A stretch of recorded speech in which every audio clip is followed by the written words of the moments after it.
सोमयाजी, वाडा आणि भिवंडी तुम्ही हा दौरा करता, या दौऱ्यामागचं काय कारण होतं? सकाळी मी बोरीवली पडगालाही गेलो होतो, जाताना भिवंडीलाही जाणार आहे. महाराष्ट्रात 2024मध्ये मोठ्या प्रमाणात बांगलादेशी घुसखोरांना जन्म प्रमाणपत्र देण्याचा घोटाळा समोर आला. 2,24,000 अर्ज आता देवेंद्र फडणवीस सगळे रद्द केले आहेत.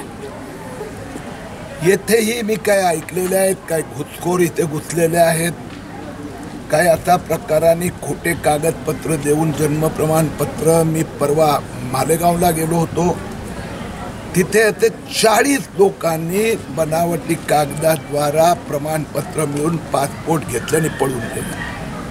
थोडे देशातच सुरक्षेची बाब आहे. सोमयाजी, आता वाडा जो भाग आहे इंडस्ट्रीमध्ये मोठ्या प्रमाणात टायर कंपन्या आलेल्या आहेत, ज्या कंपन्यांना इतर राज्यांनी बॅन केलेले आहेत. त्यामुळे इथं मोठं प्रदूषण होते. कुठल्याही शासकीय यंत्रणा कारवाई करत नाही त्यावरती. मला आत्ता सांगितलं, अर्धा तास पूर्वी आमच्या इथला भाजप नवीन अध्यक्षांनी मी ताबडतोब जिल्हाधिकारीशी बोललो, प्रदूषण महामंडळाचे सचिव MPCBचे ढाकणे यांच्याशी बोललो. दोघांनी कारवाई करायचं मान्य केलं आहे.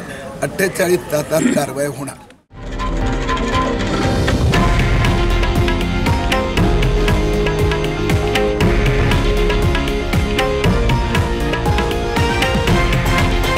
हे आहे देशातील नंबर 1 न्यूज नेटवर्क आणि आपण पाहत आहात TV9 मराठी, एकमेव.